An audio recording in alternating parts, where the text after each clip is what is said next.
अस्सलाम वालेकुम। उम्मीद करती हूँ सब लोग खैरियत से होंगे। आज हम सिंपल सा अंडे आलू का सालन बनाने जा रहे हैं। थोड़ा सा यूनिक करके बनाएंगे और लेकिन सिंपल सा बनाएंगे। कभी कभी गोश्त और इन चीज़ों से दिल भर जाता है तो बंदा सिंपल सा अंडे आलू का सालन बना के खा सकता है खाने में।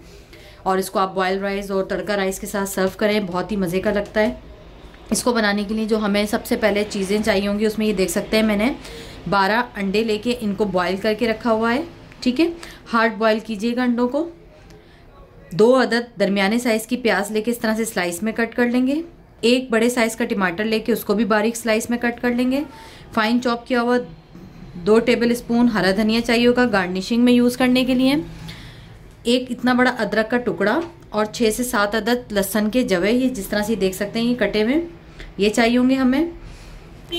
1 टेबल स्पून धनिया पाउडर, 1 टेबल स्पून कश्मीरी लाल मिर्च, नमक अपने जायके के मुताबिक, 1 टीस्पून हल्दी का पाउडर, 1 टेबल स्पून लाल मिर्चों का पाउडर और अपने जायके के मुताबिक। इसमें ये बहुत ज़्यादा तेज़ नहीं होती है तो इसीलिए मैंने 1 टेबल स्पून, ये सिर्फ कलर में के लिए मैं यूज़ कर रही हूँ कश्मीरी लाल मिर्च। और रेड चिल्ली पाउडर जो है वो आप यूज़ करेंगे अपना फ्लेवर के लिए, तो अपने हिसाब से कर लीजिएगा। 3 to 4 टेबल स्पून अच्छी तरह फिटा हुआ दही, हल्दी 1/2 टीस्पून, 1 टीस्पून सफ़ेद ज़ीरा और 1/2 टीस्पून मेथी दाना। तेल जितनी मैंने 1 कप लिया है, जितनी हमें ज़रूरत होगी हम अपनी ज़रूरत के मुताबिक लेंगे। पानी अपनी ज़रूरत के मुताबिक यूज़ करेंगे। और आधा किलो मैंने आलू लेके और इनको इस तरह से बड़े साइज़ में कट कर लिया है। ठीक है, आप अपने हिसाब से कर लीजिएगा आलूओं को बड़ा बड़ा कट। ये तमाम चीज़ें चाहिए होंगी जिससे आज हम अपने अंडे आलू का सालन तैयार करेंगे। अंडे आलू का सालन तैयार करने के लिए अब हमें अगला जो स्टेप करना है हम उसकी तरफ चलते हैं। ठीक है, पैन मैंने गर्म होने रख दिया। इसके अंदर अभी हम 1/2 कप ऑयल शामिल कर रहे हैं। फिर हमें जितनी जितनी ज़रूरत होगी हम उसके हिसाब से इसके अंदर ऑयल शामिल करते चले जाएंगे। जैसे ऑयल थोड़ा सा गर्म हो जाएगा तो हम इसमें ये प्याज शामिल करके और प्याज को आपने लाइट ब्राउन कर लेना है। अच्छा, जैसी प्याज हमारी थोड़ी सी सॉफ्ट हो जाएगी ना तो इसके अंदर आपने ये साथ ही लहसुन और ये अदरक को मोटा मोटा चॉप करके इसमें शामिल कर देना ताकि इसी के साथ ये ब्राउन हो जाएगा। प्याज को हमने ब्राउन करके फिर इसका हम पेस्ट बनाएंगे। अच्छा, एक चीज़ याद रखिएगा, प्याज को हमने बहुत डार्क ब्राउन कलर में नहीं लाना, बहुत अच्छा सा लाइट सा गोल्डन कलर जैसे इसके ऊपर आएगा तो हम इसका चूल्हा बंद कर देंगे और इसको अपने ब्लेंडिंग जार में हम लोग निकाल लेंगे अपनी इस प्याज को।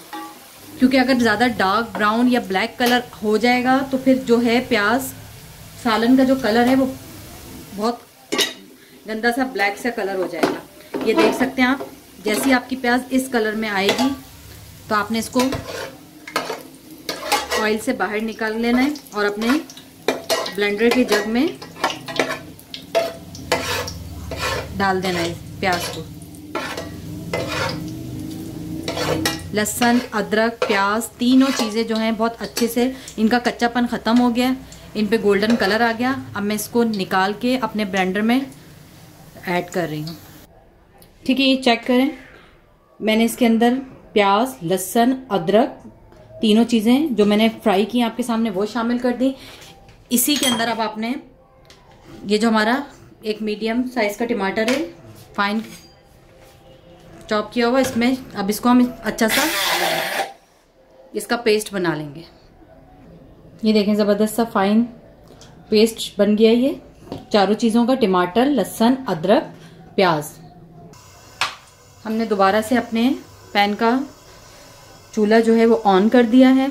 अब हम अपने अगले स्टेप की तरफ और इसको फाइनल कुकिंग की तरफ चलते हैं। ठीक है, जैसे ही आपका ऑयल दोबारा से गर्म हो जाएगा उसके अंदर आपने जो मेथी दाना है ये और ये जो ज़ीरा है ये दोनों चीज़ें शामिल कर देनी है और इसके चटकने का वेट करना है कि दोनों चीज़ों में से अच्छा सा अरोमा खुशबू निकल के बाहर आ जाए।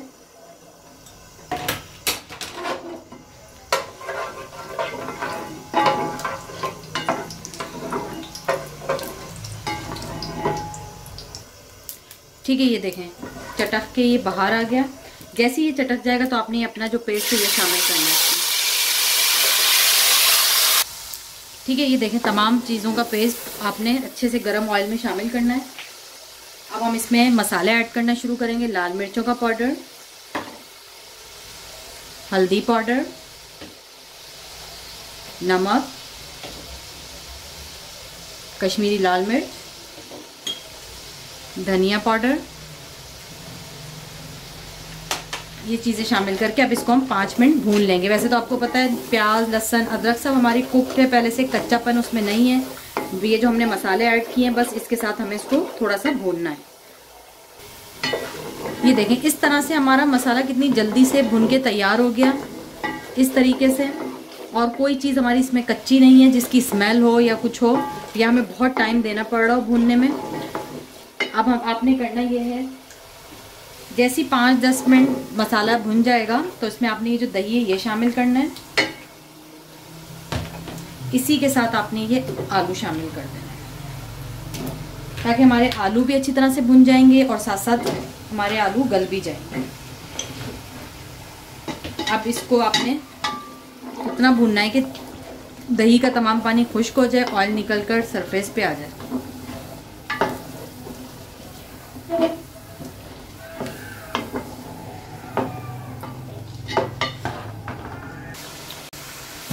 अच्छा ये देख सकते हैं ज़बरदस्त हमारा ये मसाला भुन के तैयार हो गया। ऑयल भी ऊपर आ गया है, मसाला भी हमारा बहुत अच्छी तरह भुन गया। अब इसमें आपने इतना पानी शामिल करना है कि जितना आपको शोरबा चाहिए और ये आपके आलू गल जाएं।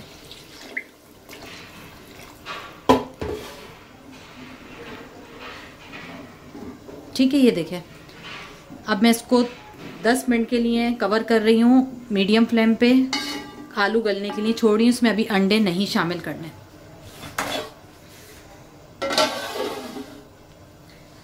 और इसका चूल्हा हम मीडियम कर देंगे और आलू गलने के लिए 10 मिनट के लिए छोड़ देंगे। अच्छा ये चेक करें, हमारे आलू जो हैं वो तकरीबन 90% गल गए, ये देख सकते हैं आप।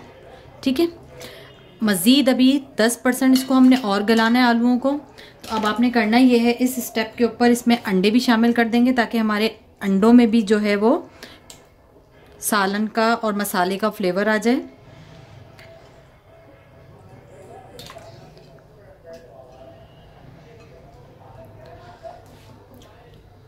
ठीक है, अब इसको जो हमारी 10% कसर बाकी है आलू के गलने के लिए, तो अब मैंने इसमें अंडों को शामिल करके मज़ीद मैं इसको 10% आलूओं को अपने और गला लूँगी और इसको मैं तकरीबन 10 मिनट के लिए इसी तरह दम पर छोड़ रही हूँ जिस तरह से हम राइस को छोड़ते हैं। अच्छा ये देख सकते हैं आलू हमारे 100% गल गए हैं। मैं आपको चेक भी करा देती हूँ, ये देखें बिल्कुल परफेक्ट गल चुके हैं। अब मैंने इसका जो है चूल्हा बंद कर दिया। चूल्हा बंद करने के बाद फाइन चॉप किया हुआ इसके अंदर हरा धनिया हम स्प्रिंकल कर देंगे। इसी के साथ अगर आप लोगों को बहुत ज़्यादा स्पाइसी पसंद है तो 1 टीस्पून हम इसके अंदर गरम मसाला शामिल कर देंगे अपने जायके के मुताबिक।